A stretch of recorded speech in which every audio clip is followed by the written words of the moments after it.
Today I'm going to be doing a Hyrox half sim. It's basically half the Hyrox race. So half the distance, half the stations, and I'm doing this to see exactly where my training's at. Now I'm currently about 5 weeks out from my Hyrox in Valencia, and I need a benchmark to see my strengths and weaknesses. And in this video I'm going to share with you 3 things you can use to train smarter from a full day of training in my life. And if I'm being honest, I'm really not looking forward to it. I'm hoping that I manage okay so it doesn't expose any major problems. I won't be filming the actual sim today because I need to focus on it purely for performance purposes, but you will be learning how I'll recover from the actual sim, how I fuel myself, what I kind of do after an extremely intense workout, and I'll just break down a full day of training. And hopefully you'll learn some habits that you can implement into your training. Oh, fucking hell. So I just completed my Hyrox half sim, first time ever doing a half sim, and it was a lot better than I thought actually. It was tough, like it wasn't easy at all, but it also wasn't as hard as I thought it would be, which probably comes down to the fact that I've been training consistently and going on my runs. The main things that I struggle with in Hyrox, the sled push, because 150 kilos is no joke. Wall balls, for sure, because doing, them after doing everything else and the accumulated run fatigue and just everything in general it's bad. Another extremely difficult thing is the burpee broad jumps, because they just spike your heart rate massively and it's pretty hard to get it down. Overall, it was a great session.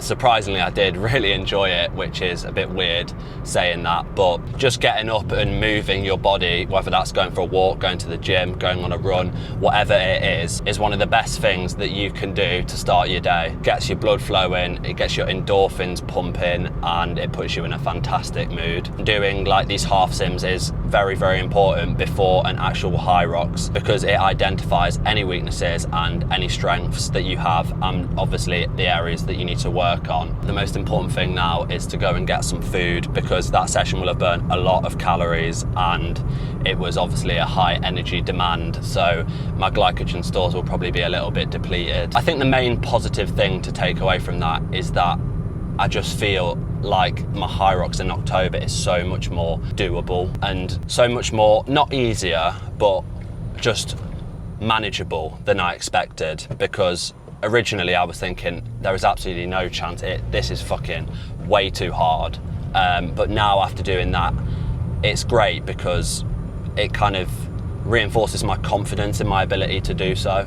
And yeah, I'm very happy about that. So I've just got back home and I've made my favorite breakfast in the world. If you haven't guessed already, then it is scrambled eggs. Pretty self-explanatory. You've got bread, eggs, and a tiny bit of butter. It's the stuff that I eat every single day, have done for the last 4 or 5 years, and I never get bored of it, never get tired of it. It has a great amount of protein, great amount of carbs. It's something that I can just make in 5 minutes and just, when I come home, get it straight down me and get some quick post-workout nutrition down.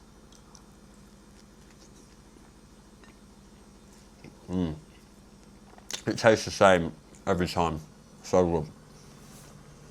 So I've just got home and showered up from my half sim earlier, and I'm going to just share the statistics and like the heart rate data from my Whoop. In total, the entire Hyrox half sim took me 45 minutes and 29 seconds. I burnt 598 calories. My average heart rate was 152 beats per minute, and my max heart rate was 178. Because I didn't redline, I didn't get out of breath, and my heart rate zones, for the majority of it, I was in zone 3. So in fact, it was actually at a relatively comfortable or moderately comfortable kind of pace. And this also gives me a great benchmark as to where I'm at in terms of my fitness and overall Hyrox conditioning. But this is why doing a Hyrox sim like this is so valuable, because you can learn so much from it, and the data that you get really is invaluable. All in all, I can only take positives from that, and it kind of just gives me a really good framework to work around and improve on. And also another thing that you can learn from this is that do not be scared to push yourself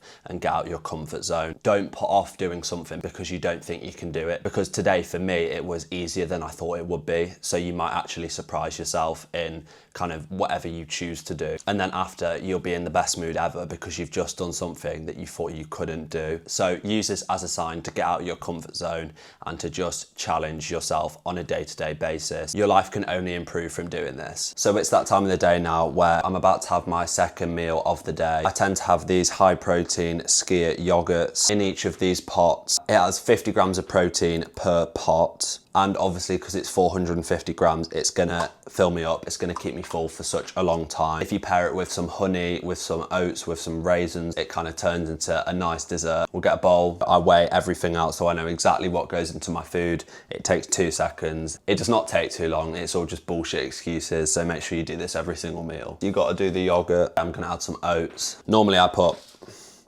30 grams in. I'll put in a banana for the potassium. I'll just put some runny honey on it. Then I just finish it off with some cacao nibs, which kind of adds the chocolate taste without being unhealthy. 10 grams of them. So this is what it looks like most days. It literally has yogurt, oats, banana, honey, cacao nibs. That is it. This kind of meal is perfect for refueling your glycogen stores because it has tons of carbs from the banana, the oats, the honey, tons of protein from the yogurt. I'm telling you now that this yogurt bowl is the ultimate recovery fuel. Every bowl contains 55 grams of protein, 90 grams of carbs. It tastes like a fucking dessert. It fills you up. What more do you actually want from nutrition in general? If you try these, you will get addicted to them. But if you've never tried a yogurt bowl before, then you need to get on it ASAP. You need to try one. Pick one up.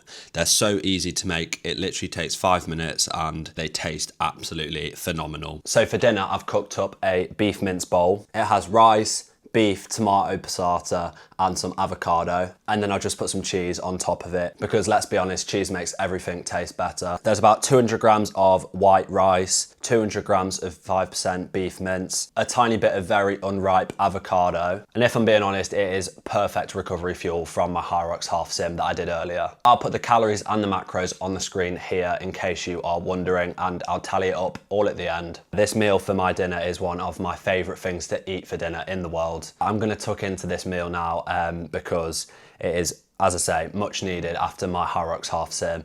I'm feeling quite fatigued now, so I need to make sure that I get my recovery fuel in. Let's not forget the Himantra electrolytes that I have after every single intense workout. These just help replenish the salts that I lose during sweat and kind of replenishes the electrolytes that I've lost. If you're doing intense sweaty exercise on a daily basis or kind of on a regular basis, then you need to make sure that you have some electrolytes on hand. So that wraps up another full day of training. I've taken you through my Hyrox sim, what I eat to recover, how I fuel my workouts. I hope you've learned something new. I'm uploading these kind of videos weekly, kind of giving an insight into how I train for my upcoming Hyrox in Valencia. I feel like with today's half sim that it is all kind of coming together now and I can see what it's going to be like in October, and it just makes me look forward to it even more. If you enjoyed the video, make sure you like and subscribe, and I will see you next week.